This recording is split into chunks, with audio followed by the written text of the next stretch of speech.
Jo faig la part, abans ho dèiem, la part de la pel·li en la que... Encara m'ho passava bé. En la que encara t'ho passaves bé, no?, per entendre'ns.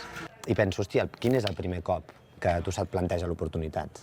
El primer cop deu passar com li passa a la majoria de joves que ho proven, no? O és per imitació, o és perquè has sentit altra gent potser més gran que diuen que s'ho han passat bé, és perquè la primera vegada que surts et sembla que tothom s'ho està passant bé, és per ser una mica més sociable, és per ser una mica com els demés, és per ser més simpàtic, és per un conjunt de coses, no? La primera vegada normalment et conviden, i a partir d'aquí, clar, són molt espaiats els consums, però vas repetint.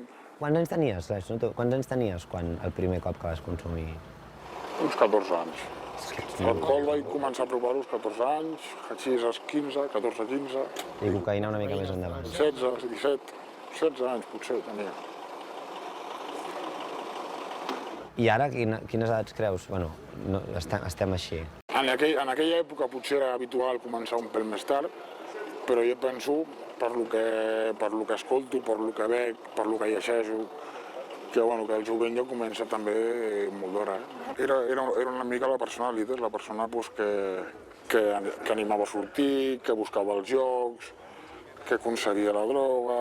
I això et pot fer sentir com que t'admiren, o sigui, et pots sentir admirat. Exacte. Clar, comences a consumir, la droga el que fa és disparar les sensacions, les emocions, el que et sembla que tu estàs passant molt bé. Quan deixes de consumir, la persona torna a la normalitat d'allà on ve. A mesura que això es produeix moltes vegades, cada vegada aquesta agulla puja menys i baixa més, amb la qual baixes per sota la normalitat. I arriba un moment que per estar normal has de consumir, i en el moment que no estàs a baix. I això és el que fa que consumeixis més. Exacte. I d'estar a baix per arribar a estar normal, això se'n diu craving, o la dependència, no? Que és el que et fa falta per estar en una situació de normalitat, si més no, poder-te moure, no? Perquè, clar, o sigui, el que he anat llegint i tal, arriba un moment que el consum és impressionant. El consum és impressionant, i és impressionant també perquè va lligat al fet que un es posa entremig, es posa a fer una mica agafar la droga d'un lloc per poder-la repartir amb els amics que normalment són de festa. Al final ja no només són els amics que normalment són de festa i és per fer-li un favor a ells, sinó que això es va fent extensiu a altra gent que ja no coneixes tant, que ja no són els teus amics, en quantitats cada vegada més gran. Això és lent, sembla que no te'n donis compte, i quan te'n vols donar compte ja estàs en quantitats molt grans, movent molts diners, que et permeten consumir les quantitats. De fet, jo recordo que droga poques vegades me'n faltava. O sigui, que també d'alguna forma els que realment maneguen, o sigui, els que encara estan per sobre teu, no? Els que a nivell... Què és no consumir? No, però no consumeixen, però sí que els interessa que vosaltres o que tu en aquell moment sí que consumeixis. Perquè et tenen pillat pels collons. Evidentment. O sigui, és hardcore, vull dir, és recargolat el tema. Evidentment, a més, acostumen a ser persones, en el meu cas eren persones grans, pares de família, amb grans propietats, amb empreses tapaderes, que feien servir empreses tapaderes perquè realment el negoci el treien d'on el treien, fent servir, evidentment, a gent com jo, no? En algun moment en el que tu sentissis que no et compensa tot això, saps, que tu sol diguis, això es produeix? O sigui, un conflicte de... Es produeix. El que passa que quan es produeix normalment sol ser massa tard. Quan això que tu em preguntes es produeix, és massa tard, perquè ets dependent, diguem. Perquè ja ets una persona dependent. Llavors sí que notes que potser sense consumir o que el consum t'està portant a llocs en els quals no t'agrada estar-hi, però ja no hi ha volta enrere, no? Tu ets el que fas de mi, oi? Això, sí, Biel, Eduard Farelo. Encantat. Això jo... Res, que estic cagat amb aquesta història, però és molt heavy, això que parlàvem. És una història molt bèstia, no molt al límit. Sí, no deixa de ser una història real. Jo freqüentava normalment amb cinc amics, 3 dels quals estan morts i un està a la presó. I la relació efectiva, perquè tu en aquell moment tens parella, no? Sí. Suposo que és una de les primeres coses que es ressenteix, no? Moltíssim. De fet, la vaig perdre i no l'he tornat a recuperar. Hi ha coses que amb aquesta història es perden i no es recuperen. Parlem de l'accident, el temazo. Bueno. No tens masses ganes, no? No, la veritat és que cada vegada que toco el tema és com si que és una ferida que està tancada perquè va passar fa molts anys. Aquest és el moment que et fa veure que... No. No? No és el moment en què decideixes que tot s'ha d'acabar, no? No, que ara em va servir, com moltes altres coses, tot i el fort que va poder ser i el malament que ho vaig poder estar passant, em va servir d'excusa per... D'excusa per continuar consumint. I tant. O sigui, un es fa la reflexió de la meva vida és una merda, no? Només em queda això. Exacte. El dia de l'accident xungo, que tu vas marxar, no? Però vas tornar. En el moment de picar, sí que vaig picar contra algú. En aquell moment no vaig veure. No sabies el què? No sabia el que era. El que passa que en el cotxe portava molta droga. Amb la por de la droga que portava dintre del cotxe vaig decidir marxar. Anava molt col·locat. Vaig néixer la droga, em vaig continuar fotent per agafar no sé què, per poder tornar allà i vaig estar dubtant, però finalment vaig anar. I quan vaig veure realment la gravetat del que havia passat, doncs em vaig dir que havia sigut jo i ja...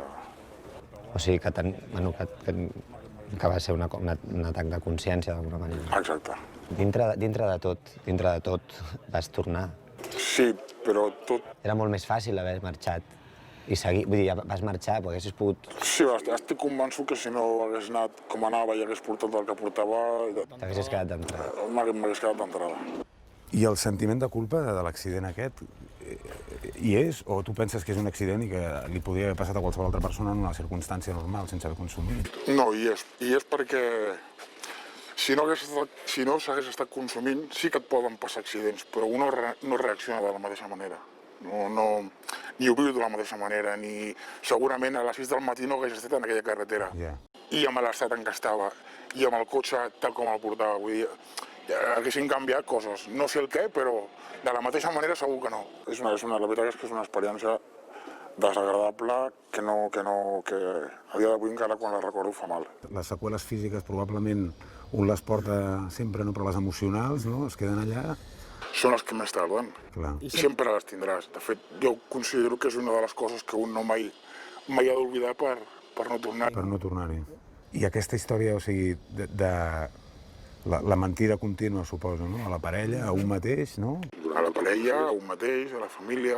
Quasi que un no se'n dona compte, no? Vull dir, perquè vas fent i un va jugant, no? Entre una vida, l'altra, un va consumint, va aprofitant situacions i arriba un moment que tot es descontrola i evidentment és quan un es fot una hòstia, se'n fot una altra, te n'adones compte que ho estàs utilitzant, però tu continues i al final comences a ser conscient que no tens sortida. Aquest és el pitjor moment, perquè ja no tens sortida.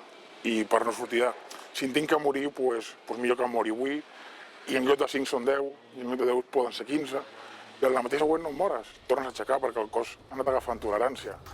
I tornen a ser 15 una altra vegada, i a veure si me moro esta vez, però que va, són 20, o sigui, un dia pren la decisió de drogar-se amb la intenció de dir ja tot m'és igual, és a dir, la meva vida és una merda. A veure si rebento. I si demà rebento... A veure si rebento. En el fons no deixa de ser una altra excusa, perquè dir en el fons a veure si rebento és donar-te carta lliure per en lloc de ser 5, que siguin 15. Que siguin 15. Hi ha gent que s'hi queda i gent que no. Vols dir que en el moment que hi ha una part de lucidesa, no? Exacte. Hi arriba un moment consumint que és tan fort el moment que tens lúcid. Si et dones compte del que estàs fent i el que t'està passant, del que estàs arribant a perdre, que arriba un moment que prefereixes no tindre'n de moments lúcids. Llavors el consum és continuat durant 24 hores i 24 hores. O sigui, la solució que un pren és estar-se fotent tot el dia. Tot el dia. I llavors algú pren la decisió per tu de portar-te en un centre de rehabilitació o el que sigui. La família. I un cop entres? Doncs un cop entres és difícil. És difícil perquè clar, estan allunyat d'allò que has tingut al costat durant molts anys i que t'ha servit d'alguna manera com de muleta, per dir-ho d'alguna forma, doncs allò t'ho treuen. I no només t'ho treuen, sinó que et diuen que no ho podràs fer servir mai més. És a dir, que mai et plantegen que això és una situació temporal, no? En el moment que tu entres en un centre de rehabilitació, el que et fan entendre és que tu no pots tornar a consumir. Exacte. Ja no només allò, no? Fins i tot em deies que ni una cervesa sense alcohol. Ni una cervesa sense alcohol, res. Jo ara porto 5 anys i no he provat mai més. Allò, ni una copa de cava o Res. nada, no? Però, clar, un quan entra pregunta, i fins quan? I diu, no, això per tota la vida ja, no? Allí és on buscar el lloc per on tirar-se, jo no aguantaré, jo no podré, jo no... Jo, de fet, feia les teràpies amb la maleta feta a l'habitació, per als intermitjos d'aquestes teràpies, marxar sense que a ningú li donés temps d'agafar-me. Anava a l'habitació, tenia la maleta feta, marxava... O sigui que d'una teràpia a l'altra tu ja tenies la maleta preparada per dir a la que pugui agafo i me'n per vaig. fotre al camp. Per fotre al camp. I en aquest cas, per part de la meva família, vaig tindre pues, el que n'hi diuen amor duro. Fes el que vulguis, però aquí no tornis ni ens demanis res. Això és l'amor duro, això és un bon concepte. És a dir, fes el que donis amb la teva vida, però si no et recuperes d'això, no... Si marxes d'aquí, agafa el tren, però agafa el cap a la dreta. Perquè suposo que qualsevol ajut de les persones que t'estimen es converteix en una cosa que a tu no et serveix per poder... Evidentment. I llavors et passes 100 dies en aquest centre de rehabilitació. I a partir del 5è, 6è dia que un dia el deixen de medicar, el procés, quin és? No creure res, pensar que els altres estan pitjor que tu, que realment tu allà no hi tindries que estar. Quan un porta 100 dies, algú es comença a creure. 100 dies sense consumir, carai, no podré estar 100 més. I bueno, i 100 dies més, i 100 dies més, i quan portes un any, encara no ho tens clar, però ja has aguantat un any sense consumir, la vida continua sent una merda, perquè trobes a faltar la droga. Això és un tractament molt estricte, no et deixen fer quasi idea de res. Però bueno, a partir del segon any comences a veure-li color a la vida. Un color que, per cert, no havia vist mai, perquè des que fa 13 anys que em drogo. És un color nou. Porto 5 anys sense consumir, espero estar-ho fins al dia que em mori, no? El que sí que hi ha 4 coses bàsiques per sortir de les drogues. És ser humil, fer el que et diuen, de la manera que et diuen, i com ho diuen, creguis o no creguis, que t'ho estan dient o ho estan fent bé. I això és la clau de l'èxit, per deixar de consumir. A mi em va costar molt, jo no em creia que deixaria de consumir els 100 dies, ni els 200, ni l'any. Va ser a partir del segon any que vaig començar a veure que les coses podien anar bé si realment jo volia que anessin bé.